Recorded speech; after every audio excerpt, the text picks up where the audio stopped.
Well, thanks for having me tonight, Matt Atkinson and UV Ria. We were joking, Matt, a little bit before you got here, and he's not paying attention to me, so that's okay. Attention, you got in front of me. But Nuri and I, we were talking like, we love Matt, and he's introduced me to so many cool things. But if I'm being honest, whenever I see him calling, I'm like, I don't know if I want to answer this, you know? So Matt does a great job. Jordy, thank you. Before I get started, I mentioned this to Jordy in text yesterday. This is how, I mean, I'm not like super old, I'm 47, but this is how long I've been doing this. In 2004, the third flip I ever did out at 4370 West in Kearns, bought it for $84,500, sold it for about $130. I have a wholesaler that sent me a deal, and I'm like, yeah, let's do it because I need another house for my Cruz. And my assistant wasn't available, so I went out and swabbed it, and I'm pulling up. I'm like, holy crap, this is the same house. So next month, I'm buying the same house that I bought 18 years ago for $290,000 this time instead of the $84,500.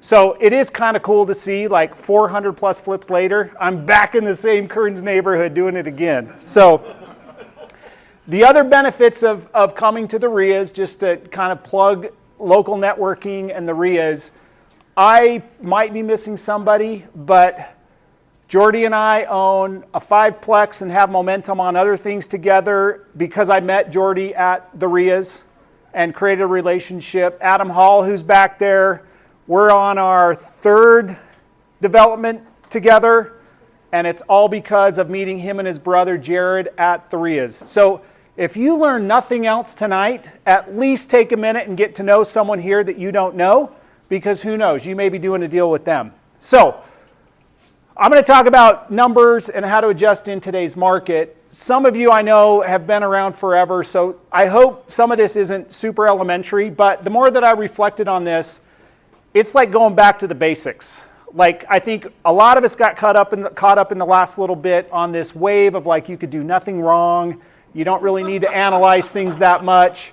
So this was even good for me to go back and go like, okay, are we really being disciplined in how we're looking at deals right now?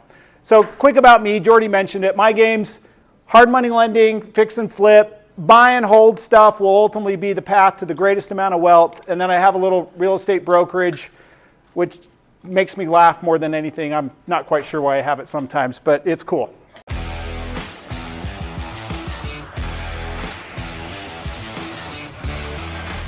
So what I'm going to do is I'm going to probably review a little bit like why know your numbers, what are the numbers, how to put them together, and then we can kind of talk about what it looks like in this kind of crazy yo-yo world that we've been in the last little bit, and who knows, we may still be going through. But with your numbers, with anything you're doing, I think it's super important to stop and think like, why are we doing this and what are we going for? So begin with the end in mind. When you're thinking about a flip, think about how do you want it to look when it's done? What kind of profit do you want to have? What kind of rehab budget do you want to hit? How do you want to get there to get it done? You got to kind of reverse engineer so you know where you're going when you start. Because if you just start without a plan or not knowing what you're doing, you're not going to end up where you wanted to be. So I'll mention this a few other times. I think it's so important. Begin with the end in mind. And you know, our sponsor that started kind of talked about that too. You know, where are you going to end when you die? Let's start beginning now and planning for it. So why know your numbers? End in mind. What is the result that you want from your deal? Confidence in your analysis will help you get there. If you know your numbers better, you're going to know better if that flip is going to actually work out, or that rehab deal, or the burr, or whatever you're doing. Uncertainty will lead to confusion. Confusion will lead to frustration. Frustration will lead to poor execution. Poor execution will lead to a loss of your TAMI, your time, attention, money, effort, and energy. That's a really good acronym for time, attention, money, effort, and energy. Those are so important. Without clarity on what you're doing, where you're going, and how to analyze it, you're going to be confused, you're going to be frustrated, you're going to be lost along the way. Now, why know your numbers? Because the opposite is true, for me anyway. Clarity gives you confidence. Confidence gives you positive TAMI. It's going to give you positive results on your time, attention, money, effort, and energy, which we're all trying to make more money. We're all trying to save less energy and allocate it for other things. And clearly we value our time and attention. So the basics on why I think it's important, because again, we're setting the foundation here for why it even makes sense to go through the effort to kind of analyze this. So again, this part might be a little elementary to people, but again, it's a good reminder. What are your numbers and assumptions? I'm going to go back to this multiple times because the more that I've done houses and stuff, I think the two most important numbers and assumptions that you need to make are always going to be, especially when you're talking about flipping, your rehab budget and your ARV. Your rehab budget and your ARV. But the other ones, and I'm going to go through my calculator here in a minute and kind of show you how I break it down.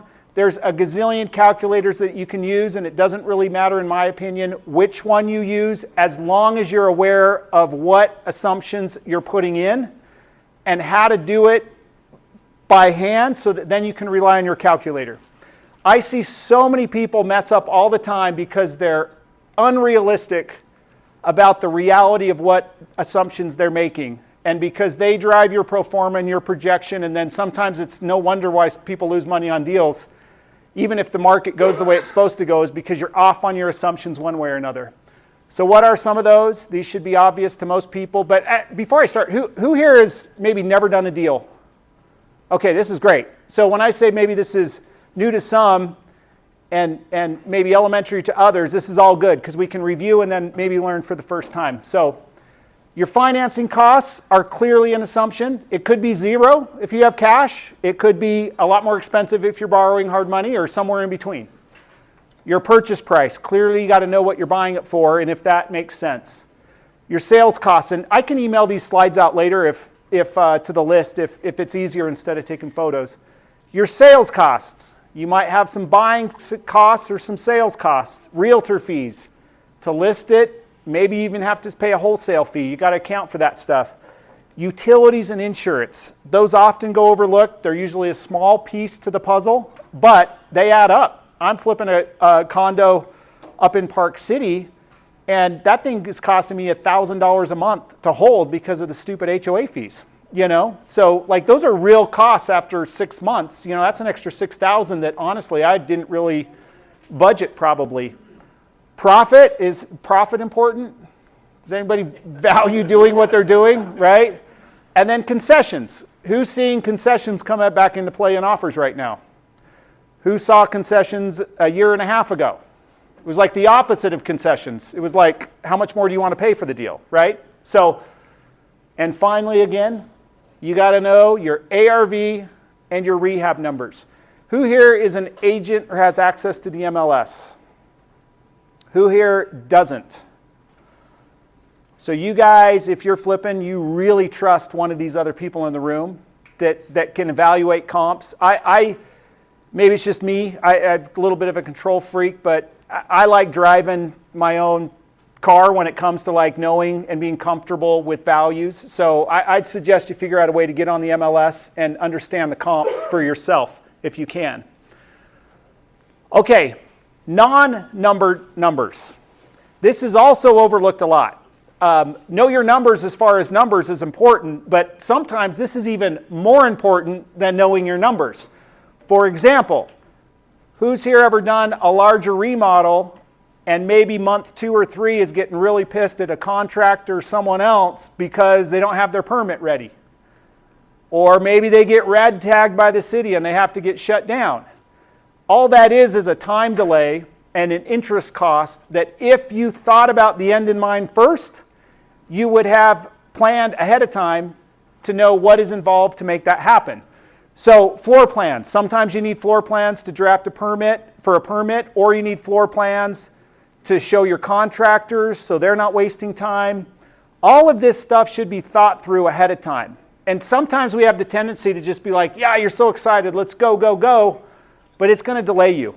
It will delay you all the time. And I have another point here coming up where it may not delay you on one property, but if you're doing 3, 4, or 5, or 6 at a time and you're not organized, you're going to go backwards quick unless you're. So permits, who here has been delayed with permits over the years? Oh, so fun. All the time. And yeah, it's always the city's fault.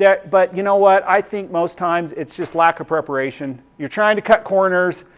You're hiring somebody to borrow their GC license. You're hand-drawn plans. And sometimes the deals aren't big enough where you can afford to, get things done the right way. But whenever I've okay, let's do this the right way from the get-go, man, it feels like we saved 2 or 3 months.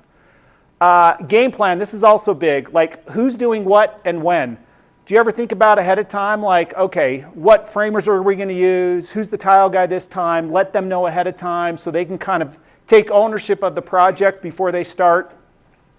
That'll help you get them on time and get the work done. Maybe mapping it out in a Gantt chart to kind of project hey, this is going to, if you put in your pro forma, this is a 4-month project, can you prove that it's a 4-month project, right? Or does it really need to be a 6 or a 9-month project? Because then that's going to affect what? Your hold time number, which is what? Maybe an extra 3 months of interest, which that's going to creep into your profit if you haven't thought through it. Your design board, who likes thinking ahead of time what the kitchen's going to look like, what the tile's going to look like, what the carpet's going to look like, even picking it out, having SKUs, where you're going to buy it. It's a pain in the neck, but if you do it up front, your project goes so much quicker. Getting bids, that's a pain in the neck. Who are you going to use? Are you going to use a GC or handyman? And then also non-normal items. Maybe sometimes these are normal items, but a foundation fix. Is that easy to do right away? This is an inside joke with Adam, and I'll explain a little bit. What about tearing down a almost framed 10-unit townhome and moving it back 3 feet because you're 3 feet inside of the utility easement? Who here's done that? Adam, raise your hand. Yeah, we had the good fortune of recently doing that, and if anyone wants to know, it's about $100,000 delay or cost to completely unframe 10 units, recut foundation and plumbing holes, move it back 3 feet, and then reframe again. So anyway, even after all these years, we still screw up all the time. So this is a good reminder and lesson for me, if nothing else.